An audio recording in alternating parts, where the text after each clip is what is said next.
My name is Steve Guttenberg. This is the Audiophiliac Daily Show, and today it is all about the PMC 25 21i speaker. It's part of their new 25i range. And it's a range of a bunch of speakers. There's this one, the 25 25i. There's a larger stand mount speaker, 3 towers, a center speaker, and a sub. They're all made in the UK. They're all beautifully constructed. This one, the cabinet, is just stunning. It has a real walnut finish, but it also comes in black and in light oak and in white.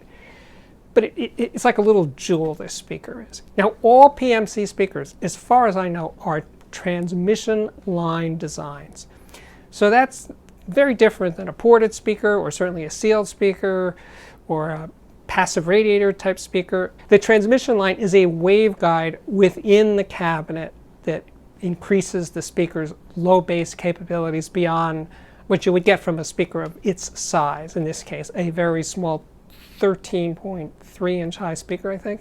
It's not very big, but it makes a very big sound. And bass goes down to like 46, 47 hertz in my room. That's extraordinary for a speaker of this size. And the woofer is 5.5 inches, so not a big woofer, but the woofer does have a cast aluminum basket. The tweeter is a 19 millimeter fabric soft dome tweeter. Crossover network is really beautifully done. The binding posts are just beautiful. You just want to look at them. They're so pretty. Now, the whole back of the speaker is an aluminum plate or a metal plate. Everything about it is first class, and I think, as I said, it is made in the UK. PMC, which stands for Professional Monitor Company, started out as a pro sound company, and now they make pro sound speakers and consumer speakers, and they're not the same thing, just with a fancier finish. They're very different designs for the pro wing of the company. I would stop here and tell you that for a long time, when I was working for Chesky Records, we used a PMC speaker, one of their small stand mount speakers, as our monitor speakers for sessions. And it was especially important then to hear what was going down in the recording, because Chesky Records were and remain live to 2-track, meaning it's not like a regular record with the whole big mixing console and you can bring up individual instruments and stuff. No, Chesky Records, the mix is done essentially live. So you really, really, really need to know what's going down at the session. And the PMCs were just perfect for that. And most importantly, the sound we were hearing from the PMC translated to other speakers. We really did get a sense of how that mix, so to speak, would sound on other speakers. Everybody at the session went home, listened on our own systems, and yeah, it was what we thought it was. So PMC earned high marks for that. Oh, the crossover is 1.7K. It's an 8 ohm speaker. Sensitivity is on the low side. It's 87.5 dB sensitivity. The 25 25i is neutral to cool-ish. You know, it's not a full, rich-sounding speaker. It's one of those. It tells you what's going down, and ain't nothing else added there to make it sound pretty. It's what's in the recording comes out of the speaker. That's it. The price is, in case you were wondering, I'm sure some of you were, is $3,450 in the USA. That's per pair. So this review follows on the heels of the Golden Ear Technology BRX stand mount speaker. That one, very different sounding speaker, very full, very rich, very round sounding, but the tweeter was super extended and clean, really clean. That speaker is half the price of the 25 21i. And truly a study in contrasts. The BRX had a huge enveloping sound stage, very focused, very precise sounding, not the most dynamic speaker, but weighty for a very small speaker. This speaker, the 2521, was much cooler and balanced, but faster. The bass on the 2521i is just so quick and nimble. You hear bass players' fingers on the string so much more clearly. Each pluck is absolutely right on the money. The timing is incredible. The BRX is so much slower. It's not muddy, but by comparison, it's muddy because the 2521 is just so fast. And now the top end, I would say I preferred the top end on the BRX, but the top end on the 2521i is just very clean, very present, very much just pure sounding. So what does this mean, other than all the words I just used? Well, it means that when you can play a pretty iffy recording over the BRX and not be, horrified by how grainy it is or how compressed and harsh it is. It kind of smooth, it just flows by. Tweeter is really good, very clear, very refined, but the balances, even kind of rough recordings, go down nice and easy over the BRX. The ride over the 2521 is not so much fun because you hear how awful many recordings sound. You play great recordings, sounds great. Play iffy recordings, you hear them sound iffy. You play harsh recordings, they're going to sound harsh. It's one of those, can you handle the truth speakers? It just is. One thing I could point out for both speakers, the BRX and the 2521i, is neither was really great listening at late night quiet levels. They both needed some volume to sound good. Medium volume was great, loud, not super loud, but loud was even better. Both of them came alive when you played them loud. And the thing that was truly stunning about the 2521 was piano. Dynamics of piano, the shading of each note, just, wow, that was Goosebump City.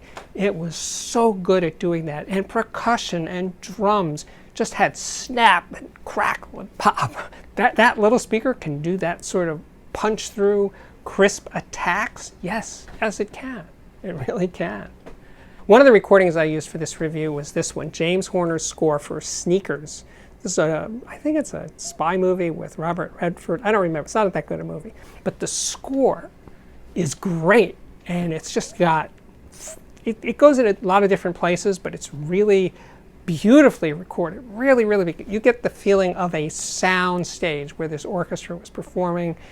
Big, spacious. Every instrument was clearly defined. High percussion was super clear, not overemphasized, right on the money. There was great weight to this recording. I felt it going down in the 50s and even 40 hertz range. Beautifully done. Really, really impressive. Then I played this one. I love Tom Waits, and this record is one of his later ones. It's a digital recording, and I don't mean that as a compliment. It's bright, it's thin, and these speakers let me hear how bright and thin and aggressive this mix and recording is.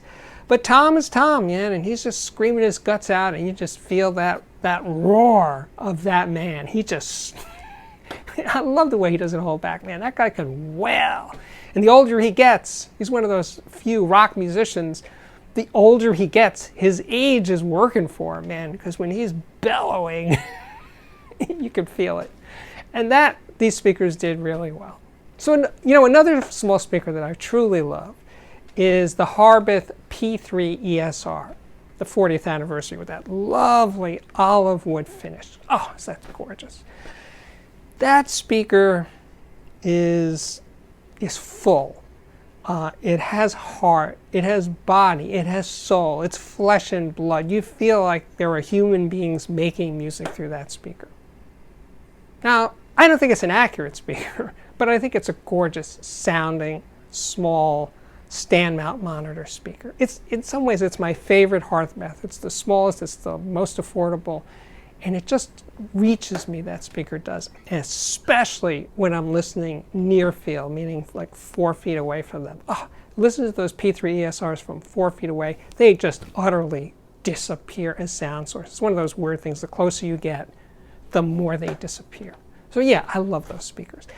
These speakers are more just the facts type of speakers, and they also do sound best close up, not 4 feet away, more like 5 feet away in this case, but I love listening to them close, not aimed directly at me. Toe in, by the way, yes, definitely makes a difference no matter near field, midfield, or far field.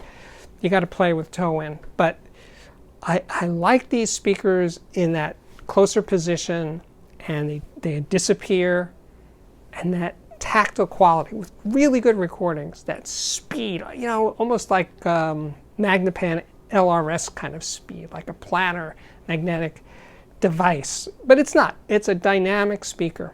What the 2521i has gone for it, in addition to just being a great overall design, is that transmission line. That transmission line effect, we'll put it, in that speed and that nimble quality isn't just bass, it's also mid-range. And after all, that 5.5-inch woofer is covering bass and mids.